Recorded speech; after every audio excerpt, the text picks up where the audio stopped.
بسم اللہ الرحمن الرحیم۔ السلام علیکم ناظرین، میں ہوں طارق اقبال چودھری اور آپ کے ساتھ موجود ہوں اپنے یوٹیوب چینل رپورٹ ٹائم کے ساتھ۔ ناظرین، اس پروگرام میں ہم آپ کے ساتھ شیئر کریں گے انفارمیشن۔ فیڈرل گورنمنٹ نے جیسا کہ ایک لیگل ریفارمز کمیٹی تشکیل دی تھی جس کے سربراہ لا منسٹر اعظم نذیر تارڑ تھے، اس میں دیگر جو اراکین موجود تھے، اس بارے آپ کو بتائیں گے۔ لیکن جو سب سے اہم بات جو ہے، جو خبر یہ ہے کہ جو لیگل ریفارمز کمیٹی ہے بیسیکلی یہ ایک جوڈیشل پیکج جو ہے اس پر کام کر رہی ہے، ایک جوڈیشل پیکج جو ہے وہ دینا چاہ رہی ہے۔ اور اس جوڈیشل پیکج میں سب سے اہم جو بات ہے وہ یہ کہ چیف جسٹس آف پاکستان جو پہلی مرتبہ ان کی جو مدت ملازمت ہے اس کا جو ٹنیور ہے اس کو 3 سال فکس کرنے کے بارے وہ کام کر رہی ہے، وہ اس بارے سوچ رہی ہے۔ اس سے پہلے تو یہ تھا کہ سپریم کورٹ کا کوئی بھی جج چیف جسٹس سمیت جب وہ اپنی 65 سال کی عمر کو پہنچ جاتے تھے تو وہ ریٹائرڈ ہو جاتے تھے۔ ناظرین، اس بارے آپ کو بتائیں گے اور ساتھ یہ بھی بتائیں گے کہ اس جو آئینی ترمیم ہے، جو اس موقع پر اہم ترین آئینی ترمیم ہے، اس میں کیا ہرڈلز ہیں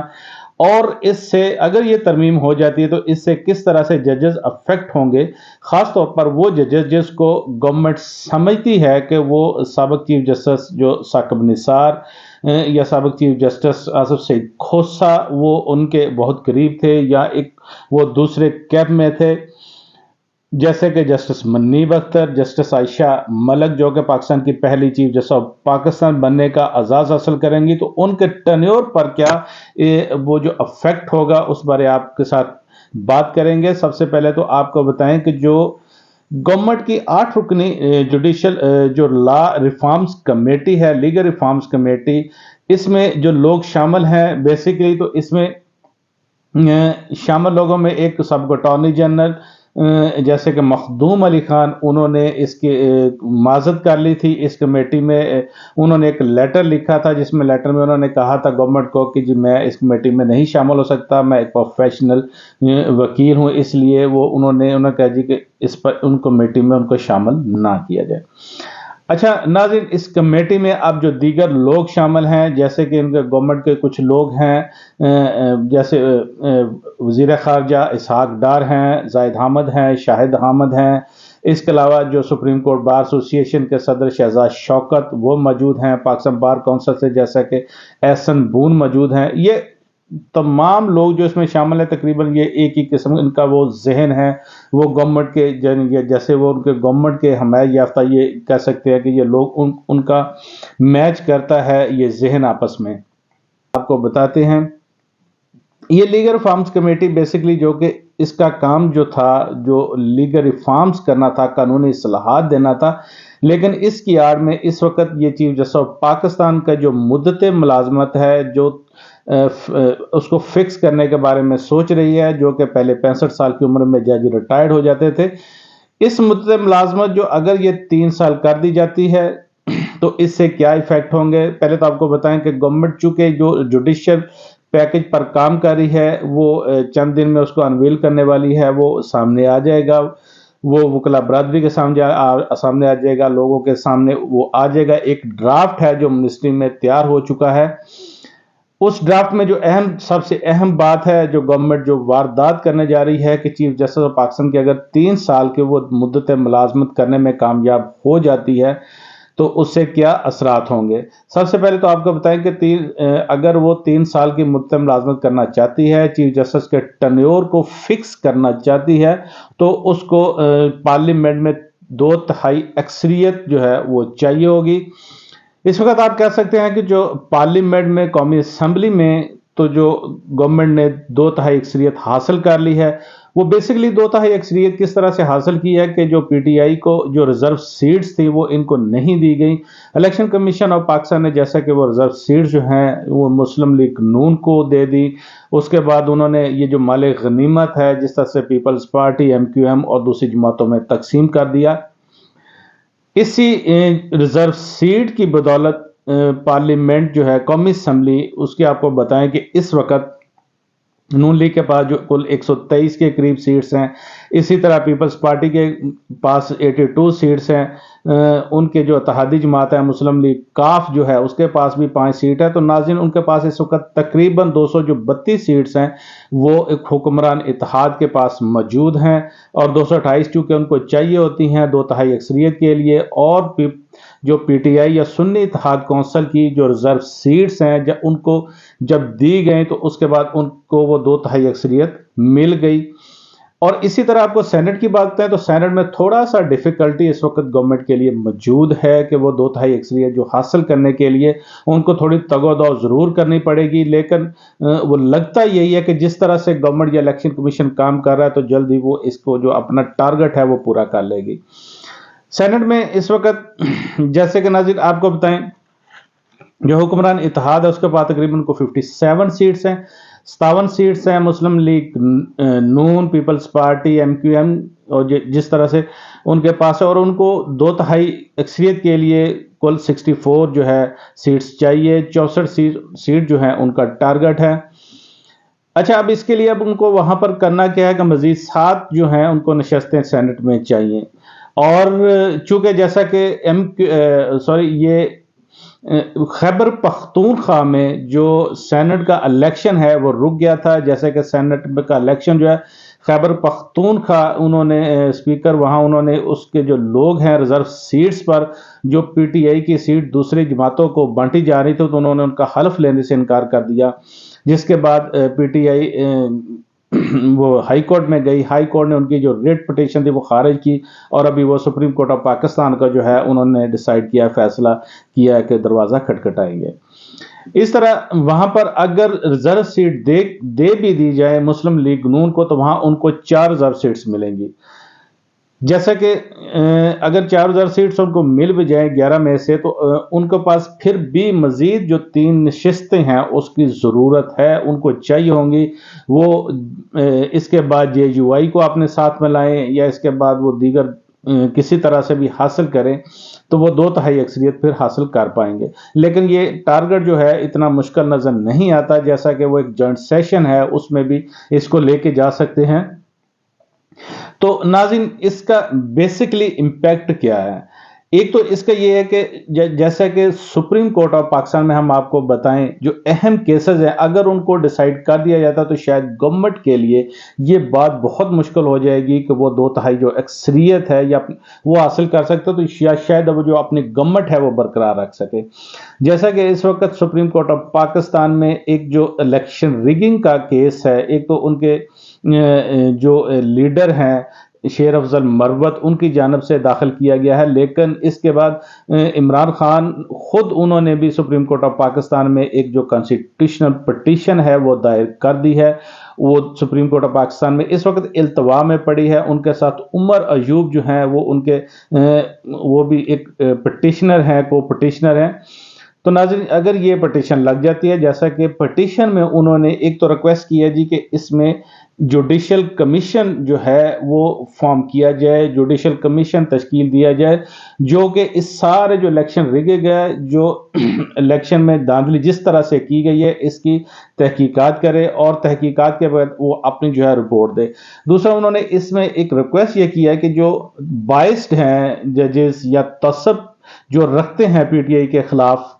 वो इसका हिस्सा ना बने, जैसा कि बड़े वाज़ह तौर पर वो इस वक्त जो टारगेट किए हुए हैं पीटीआई के लोग जो हैं या लीडर जो हैं वो चीफ जस्टिस ऑफ पाकिस्तान की जो ज़ात है जो चीफ जस्टिस ऑफ पाकिस्तान उन पर उनका एतमाद जो है वो इस वक्त बहाल नहीं है। उसकी जो वजह है वो उनका एक इलेक्शन सिंबल वाला जो केस है जिसमें काजी फायज ईसा चीफ जस्टिस ऑफ पाकिस्तान जब उन्होंने केस सुना था तो उसमें उन्होंने पीटीआई से उनका इलेक्शन सिंबल जो था जो बल्ले का निशान था वो वापस ले लिया था। अच्छा, जिसके बाद सारे ये मामला शुरू हुए, जिसके बाद ये सारे आफ्टर शॉक्स आने शुरू हुए, जैसा कि उसके बाद पीटीआई जो थी उसके लोग उन्होंने कंटेस्ट किया, आज़ाद हैसियत में खड़े हो गए, उनको जो मसाइल आते रहे जैसा कि उनके वो मसाइल उनके जो लोग थे उनके जो मेंबरान थे उनके जो उम्मीदवार थे उनको नॉमिनेशन पेपर दाखिल करने में प्रॉब्लम का सामना करना पड़ा, रिटर्निंग ऑफिसर के पास नहीं जा सकते थे, नॉमिनेशन पेपर पहले उनके रिजेक्ट हुए, फिर जैसे कि वो उनके घरों पर छापे मारे जाते थे, ये सारी चीज़ें ये शामिल थे। इवन देन जब वो इलेक्शन हो गया तो जैसा कि वो बड़े पैमाने पर एक इलेक्शन रिगिंग जो है उसके इल्ज़ामात सामने आए हैं, जैसे कि इस्लामाबाद की 3 सीटें हैं, लाहौर की सीटें हैं, या इस्लामाबाद से लाहौर तक चले जाएँ या आगे आप चाहे तो वो पीटीआई जो है जैसे कि वो क्लेम है और नज़र आ रहा है कि वो बड़े मार्जिन से उनके लोग जो हैं वो आज़ाद कंटेस्ट करके भी जीत चुके हैं। इस्लामाबाद से जैसे कि वो हर कंटेस्ट जो उनका पीटीआई का करने वाला है, आज़ाद उम्मीदवार जो है वो 50, 60 या 70 हज़ार की लीड वो क्लेम करते हैं कि उससे जीत चुके हैं। और ये उनकी जो बात है इसमें वज़न है, बहुत उसमें हकीकत भी है। अगर ये सुप्रीम कोर्ट ऑफ पाकिस्तान में केस लगता है, सुप्रीम कोर्ट ऑफ पाकिस्तान इस पे एक जैसे कि जुडिशल वो जो कमीशन है उसको फॉर्म करती है, तो नाज़रीन इसमें नज़र यही आ रहा है कि इसमें बहुत सारी जो चीज़ें हैं वो सामने आएंगी, गिरा जो है वो खुलेगी। इसी तरह सुप्रीम कोर्ट में जैसे कि अगर जो पेशावर हाई कोर्ट से इनकी रिजर्व सीट्स वाला केस डिसमिस हुआ है, सुप्रीम कोर्ट में जब आता है और वो लगता है और सुप्रीम कोर्ट उसमें पीटीआई के हक में वोट दे देती है, सॉरी अपना डिसीजन दे देती है, तो रिजर्व सीट बाकी जो हुक्मरान इत्तेहाद हैं उनसे वापस हो जाएंगी। जिस तरह से वो जो 2/3 अक्सरियत हो तो ऑटोमेटिकली हुक्मरान इत्तेहाद की सेनेट में और कौमी असम्बली में वो ख़त्म हो जाएगी। नाज़रीन ये बहुत जो इम्पोर्टेंट केसेस हैं इस वक्त सुप्रीम कोर्ट ऑफ पाकिस्तान में पड़े हैं। इसके अलावा उनका एक इलेक्शन सिंबल वाला जो केस है उस पर जो रिव्यू पिटीशन उन्होंने दाखिल किया, जो काजी साहब का जो डिसीजन है उस वो भी सुप्रीम कोर्ट से पेंडिंग है, लेकिन इन केसेस को अभी सुना नहीं जा रहा। ये क्यों नहीं सुना जा रहा, ये एक बात जो है अभी वो देखें, ये डिसाइड करना है कि सुप्रीम कोर्ट इसको कब सुनती है या कब इन केसेस को लगाती है। ताहम इन केसेस के पेंडिंग होते हुए ये एक बड़ी जो डेवलपमेंट जो होने जा रही है, जो जुडिशल पैकेज आ रहा है, ये एक सवालिया निशान है कि गवर्नमेंट किस तरह से इन सारी चीज़ों के वो होते हुए एक वारदात डाल रही है। अब आपको बताते हैं नाज़रीन, अगर ये जो गवर्नमेंट ये आईनी तरमीम जो है जो चंद दिनों में इसको अनवेल करेगी, अगर बहुत ज़्यादा उस पर प्रेशर ना आया तो वो सामने सब चीज़ों को ले आएगी, लगता यही है, लेकिन इसकी मुखालफत जो है वो की जाएगी। मुखालफत इसकी जैसे कि वकला बरादरी जो है उसकी तरफ से एक्सपेक्टेड है, जैसा कि जो गवर्नमेंट के जो वकील हैं जो गवर्नमेंट की हमायत करते हैं, उनके अलावा बाकी एक बहुत बड़ी तादाद है जो कि इस वक्त गवर्नमेंट के साथ नहीं खड़ी। इसके अलावा सुप्रीम कोर्ट में आज खुद जो सीनियर जजेस हैं या जो जुडिशरी में इसको किस तरह से लिया जाता है, ये भी एक बड़ा सवालिया निशान है। ये चीज़ें अभी नाज़रीन ये सारी चीज़ें अभी सामने आएंगी। जैसा कि अगर आपको बताएं एक छोटा सा इसका ओवरव्यू इसका आपको देते हैं, एक परव्यू जो आपको बताते हैं कि अगर ये 3 साल की मुद्दत मुलाजमत गवर्नमेंट इसमें कामयाब हो जाती है तो इसका इफेक्ट ये होगा कि जैसे कि इसमें जो जस्टिस मुनीब अख्तर हैं और जस्टिस आयशा मलिक, जैसे कि इन दोनों की जो अपॉइंटमेंट है इसमें साबिक जस्टिस साकिब नसार और जस्टिस उमर अताब बंदियाल, उनका बड़ा रोल है, बड़ा कलीदी किरदार है। जैसे कि जस्टिस मुनीब अख्तर उनको कराची से स्पेशल आया गया था, उनकी बड़ी तारीफ की गई थी कि ये बहुत ही काबिल जज हैं और उन्होंने साबित भी किया जब वो केसेस को सुनते हैं। इसके अलावा जस्टिस आयशा मलिक जिनको लाहौर से लाया गया, उस वक्त चूंकि ये एक जूनियर जज थी काजी फाइसा, उन्होंने इसकी मुखालफत भी की थी इनको सुप्रीम कोर्ट में आने पर। इस वक्त अगर ये रिफॉर्म आती तो ये 2 जजेस इससे बराह रास्त मुतासर होंगे। गवर्नमेंट इस पर काम कर रही है तो सबसे पहले तो जो काजी फाइज ईसा जो इस वक्त चीफ जस्टिस ऑफ पाकिस्तान हैं, जो कि 17 सितंबर 2023 को चीफ जस्टिस ऑफ पाकिस्तान बने थे। एक्चुअली तो उन्होंने 25 अक्टूबर 2024 को रिटायर्ड हो जाना है 65 साल की उम्र में, लेकिन अगर ये 3 साल का टर्न्योर उनको मिलता है तो फिर वो उनकी जो मुद्दत मुलाजमत है वो बढ़ जाएगी। ये 16 सितंबर 2026 तक जो है चीफ जस्टिस ऑफ पाकिस्तान रहेंगे।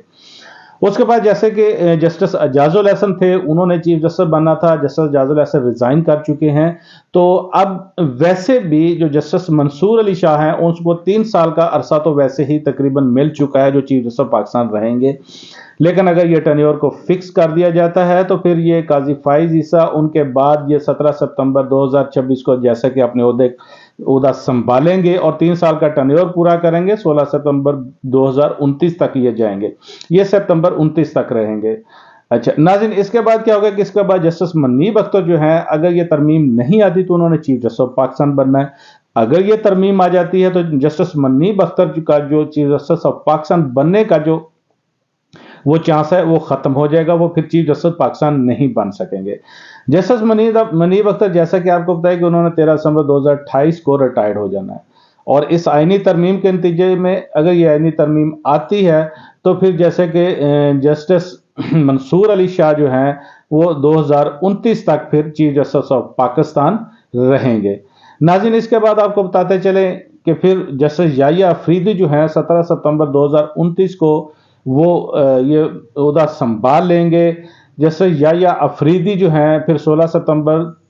332 जो है वो रिटायर्ड होंगे। सितंबर 332 को जब रिटायर्ड होंगे तो उससे पहले जस्टिस आयशा मलिक जो हैं वो रिटायर्ड हो चुकी होंगी, क्योंकि उन्होंने 2 जून 1931 को वैसे ही अपनी जो 65 साल की जो उम्र है वो पूरी करके फिर रिटायर्ड हो जाना है। और अगर ये तरमीम नहीं आती तो फिर जस्टिस आयशा मलिक और जस्टिस मनीब अख्तर जो हैं दोनों को चीफ जस्टिस ऑफ पाकिस्तान बनने का मौका मिलेगा। नाज़रीन, ये एक वो बात ही जिस गवर्नमेंट बारीक बीनी से इस चीज पर जो देख रही है, इस पर काम कर रही है, जैसा कि गवर्नमेंट वो खुद को रिलैक्स नहीं समझती इन दोनों जजेस से, या समझती है कि ये जजेस जो हैं उनके लिए कोई हर्डल क्रिएट कर सकते हैं या मुखालिफ कैंप से वो हो सकते हैं, तो वो जो वारदात एक डालने जा रही है ये उस पर काम कर रही है। अब इसका इस रिएक्शन क्या होगा अवाम की तरफ से या वकला बरादरी की तरफ से, इस पर वो सारा मुनहसर है। गवर्नमेंट जो चंद दिनों में इसको अभी वो अपना पैकेज जो है जुडिशल पैकेज उसको भी बाहर निकालेगी, उसको भी अनफोल्ड करेगी। देखते हैं कि अब ये बर्दाश्त कर पाती है दबाव जो है, यहाँ ये गवर्नमेंट जो है ये अपना 3 साल जो चीफ जस्टिस पाकिस्तान की मुद्दत मुलाजमत है उसको करने में कामयाब हो जाती है। ये वो डेवलपमेंट थी जो आपके साथ शेयर करनी थी। नाज़रीन, इसके साथ इजाजत दीजिए, अपना बहुत सारा ख्याल रखिएगा। आपकी खिदमत में फिर हाजिर होंगे नए वीला के साथ। अल्लाह हाफिज।